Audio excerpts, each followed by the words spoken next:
Okay, so we explored Fires of Vulcan earlier this week. And I did say that I loved Fires of Vulcan because it's a story that took place in a part of the television show that, from what I know, is garbage. A lot of people do consider it pretty bad.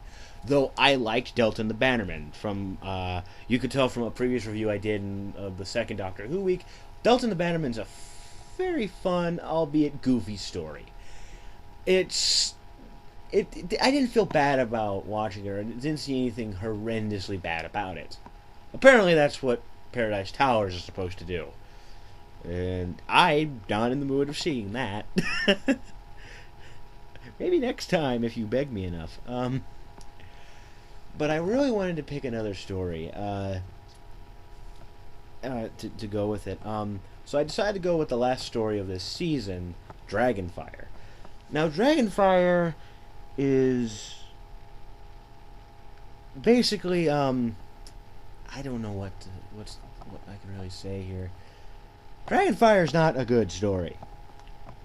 It has some very good parts to it, but at the end of the day, it falls apart as a very, very almost like just below average. Nothing's in. Okay, now it's notable for a couple reasons. One, it's the last television story starring Mel. Two, it's the introduction of Ace. Three, it has one of the worst cliffhangers in history. Oh God, the cliffhanger is. More people remember the cliffhanger than Ace showing up in this story, and I'll get to that in a bit. But the thing is, this is kind of a example of them of just how kind of weak the stories were. Admittedly, McCoy himself found his footing a little more after this. Again, I saw Time in the Ronnie a while back. I own Delta and the Bannerman. Time in the Ronnie, he really hasn't found his Doctor at all. Paradise Towers I can't speak for. Delta, you could start to see him kind of feel comfortable. By the time Delta happened, he felt comfortable, but he really didn't become like the fullest he could be until the very next story, Remembrance of the Daleks. And I'm not sure why. Maybe it's because the writing was weak. I'm just not sure. There's things that I don't want to speculate on. Safe to say, if Remembrance of the Daleks marked the turning point for the Seventh Doctor, then we're kind of at the, we're in the middle of the long, somewhat insanely tedious road that was his first season. And that's the thing. This version of the Doctor, no one remembers. Acting more clownish than anything. Though, he's not entirely trying to be a clown like he would in earlier stories, but he's kind of just playing de facto Doctor. A lot like he kind of... the way Colin had to play him in Mysterious Planet. Except the story itself isn't a back-to-basics Doctor Who story, it's trying to be inventive. And it's just not working. First off, it's trying to replicate an ice planet, which I think would have been done insanely well if they didn't light it as brightly as they did. Even if you ever watch like the making of featurette on the DVD, they will reveal that that was a bad idea. A lot of people were against it, but it was something that they were kind of forced to do, apparently. So up front, it looks tacky, but I do admit I still kind of like the fact that they tried to do it. It just doesn't come off well on screen because they were forced to go back on trying. It happens. Now, let's go to the companion part, because the thing about Dragonfire is its story itself isn't talked about too much, but the main pieces of it where the show kind of changes happen. Like the fact that a companion leaves and Ace, who is the final television companion for the classic show, That's the notable part. Let's talk about that because that's the thing people remember. Okay. On the face of it, Ian Briggs handles Mel. He doesn't really. Mel's departure isn't really well done. Like many companions before, Mel's farewell scene is insanely tacked on. The reason being was this story wasn't meant to be Mel's last. From a panel I saw that Sylvester McCoy did, the way he tells it, and I'm going with him on this, was Mel was pretty much set for this season. And then her last story would have been Remembrance, essentially, where she would have left, and then eventually we would have gotten either Ace or even Ray from Delta and the Bannerman. The point, the original intent of Delta and the Bannerman and this was to display two different kind of potential companions, and whatever ones that I'm guessing the writers themselves and the audience kind of liked more would have been the companion. But instead, Bonnie Langford didn't want to come back for one story at the beginning of the next season, so she left, and they had to quickly write up her scene. The thing about it is done terribly because just up front, she just decides to go. And the only reason it's done this way is, okay, now the scene itself was actually lifted from a small bit of script that Sylvester McCoy used for his screen test for the role, to get the role of the Doctor.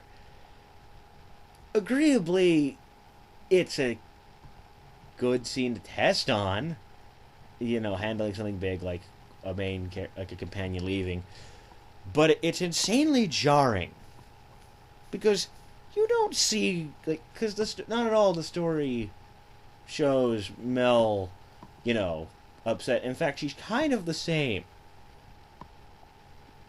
At least from what I've seen, and Delta and the Bannerman's a big example of this.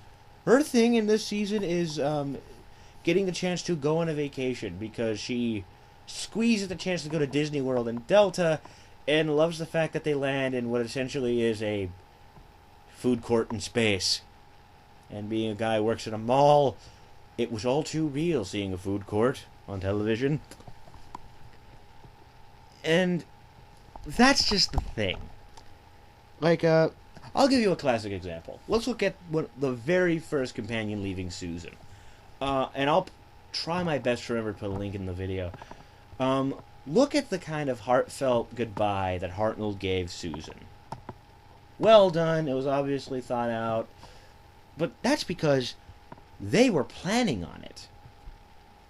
They weren't planning on it, so they had to insanely rush it.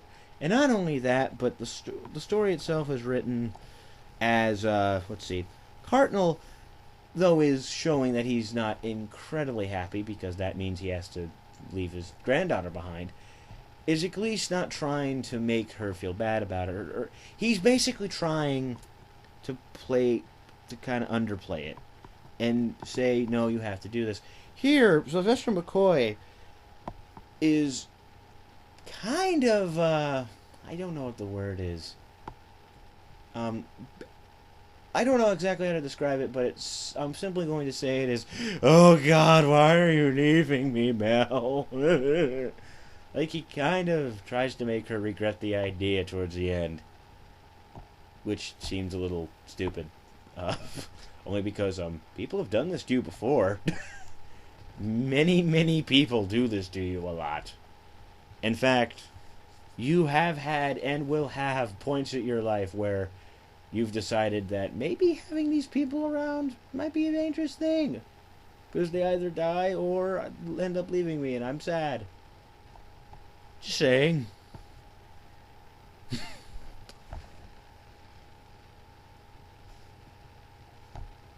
But yeah, again, it just makes no sense, because one minute she's happy, and then the story ends and is like, I should be going. And the Doctor simply looks at the fact of, okay, jerk face. But at least we're getting Ace, and I like Ace. I really, hell, I'll say it, I love Ace. Yes, you can look at the fact that she is technically a terrorist. She's supposed to be a 16-year-old girl. Hey, look at that. The show began with a obvious 20-year-old woman playing a young girl, and this show is going to end on that eventually. Oh, the irony. She's at least... You can at least tell they were trying to write her a backstory. You know, she was scooped up by a time storm. Her name is Dorothy. Oh, tornado scooped her up. Take her to a strange place. Her name is Dorothy. Oh God, I'm going to puke. And I've watched Stargate SG-1, which is riddled with Wizard of Oz references. But you at least got the fact that she wasn't just... Because the thing is, I've realized... And this isn't a slack against them. This was just more or less how they wrote TV back then. But it didn't really seem like they wrote characters. They kind of wrote like the companion characters, and even to an extent the Doctor, as kind of basic with maybe a little interesting detail here and there, a quirk. But then the actors themselves have to bring it to life. That's the thing. It's more of the actors bringing a character to life than the writers creating a character. Here, they created a character. And Sophie Aldred, who didn't have a ton of acting experience at the time, was at least trying to act with that. And that's what I like. Nowadays, they try and write a character.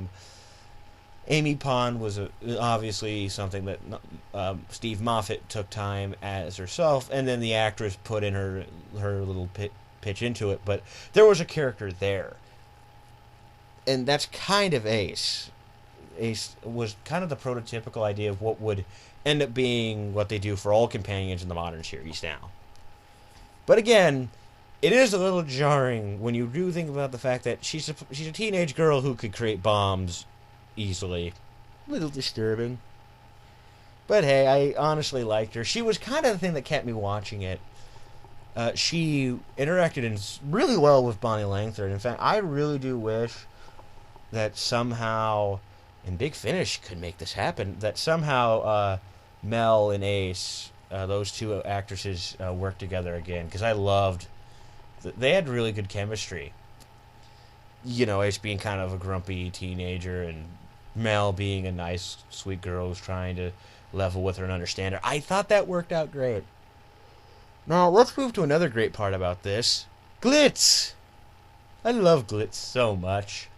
I love that. I practically gushed about him in Mysterious Planet because he's such a charming guy who's obviously not a good person.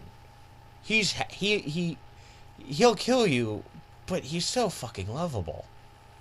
Here he's slightly more of a, I guess you can call him more of a rogue kind of guy. Not a killer, more just of an adventurous rogue. And I don't know how, but he managed to get together with McCoy really well. I thought he got together well with Baker. He somehow managed, like, for example, and I kind of brought this up with in Survival, McCoy manages to somehow bring that rapport up when he talks to, like, when he talks to the Brigadier in Battlefield, or he, like, went face to face with the Master in Survival. You could tell he had a rapport with, like, he managed to make you believe that, oh yeah, these two have known each other. Like, for some reason, and I've noticed this, and I haven't completely finished Ultimate Foe yet, but Colin somehow doesn't click with that Master in for some reason. Like, he's trying, but for some reason it's just, I don't know. It's just not there. It feels more natural with him, and then that's the thing. Somehow McCoy is easier to mess with, like, characters who were established before he got on, and that's the thing I like. Also, it's one more notable thing. Mel decides to just hang out with Glitz, putting even more confusion into her departure. And apparently, in the novel series, Glitz just leaves her behind. For no apparent reason. I don't know what to tell you there, because it confuses me.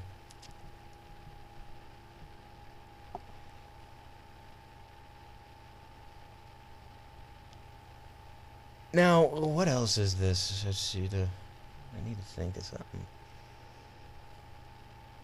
Let's talk about McCoy since I'm kind of going a little scatterbrained. Like I said, he is delivering a very good performance. I feel I love the fact that he's very adventurous. He gets along with pretty much everyone. He has again this nice little relationship with Glitz because he's had experience with the character and knows that you can't trust him entirely, but yet still will have him help out. But then we, of course, get the incredibly stupid decision to climb down a cliff and almost fall to his doom stupidly. Apparently, the idea was that he was trying to climb but was slipping, but it's insanely obvious that the guy was simply climbing down on his own power and did something incredibly stupid. And not only, like, once they reprise the cliffhanger, they're just like, oh, hey, Doctor, I found this ledge that wasn't here in the cliffhanger. I'll just help you up. See, that created incredibly stupid false tension.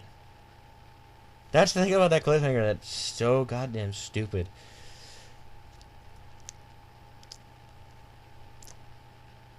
Now, let's see.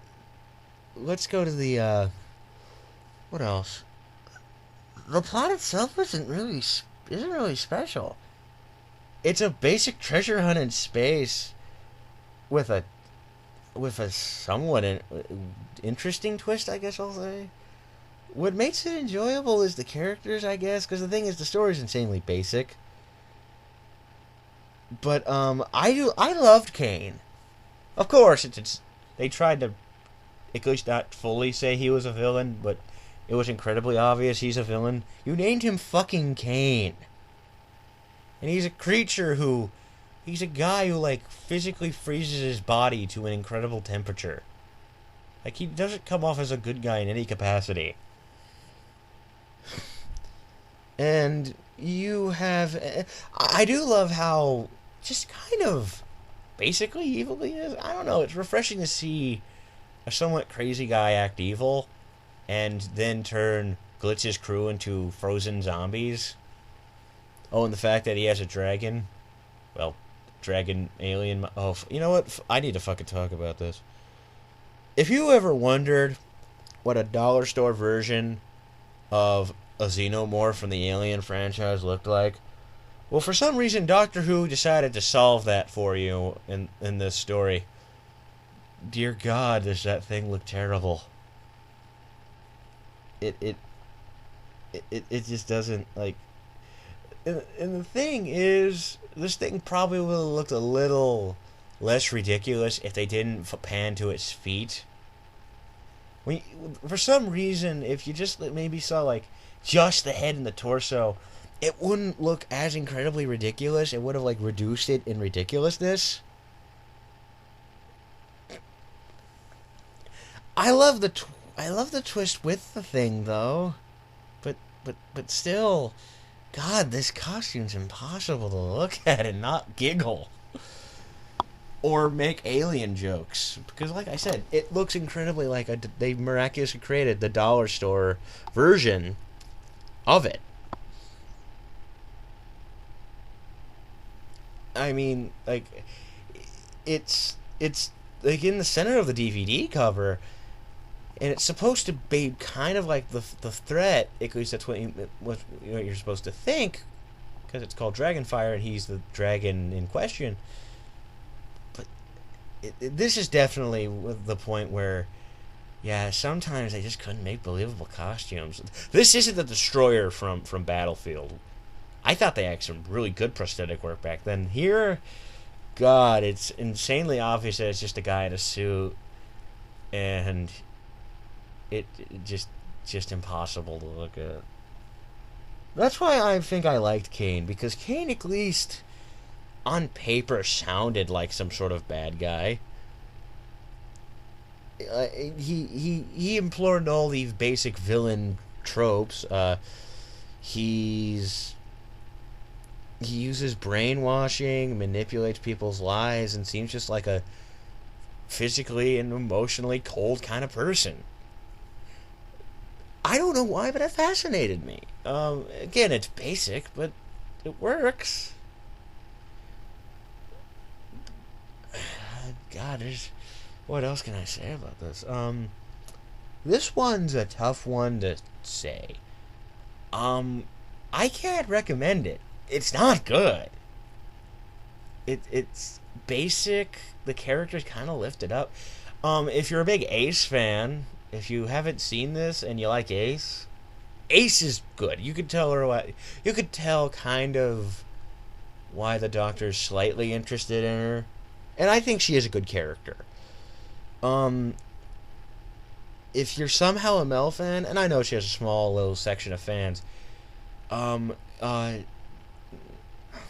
hey, if you kind of like her in the television show, listen to her in Big Finish. She's amazing in that. But yeah, this isn't. I don't really know. McCoy's given a good performance, but yeah, he's not like the McCoy I love. He's not the mastermind. He's still somewhat the clown. He's basically just a basic version of the Doctor, trying to be Troughton. And not until the next story you see him as the thing you should always see him as, the mastermind. So, I hope I answered something. I just don't... I think it's somewhat watchable, but I can't really recommend it.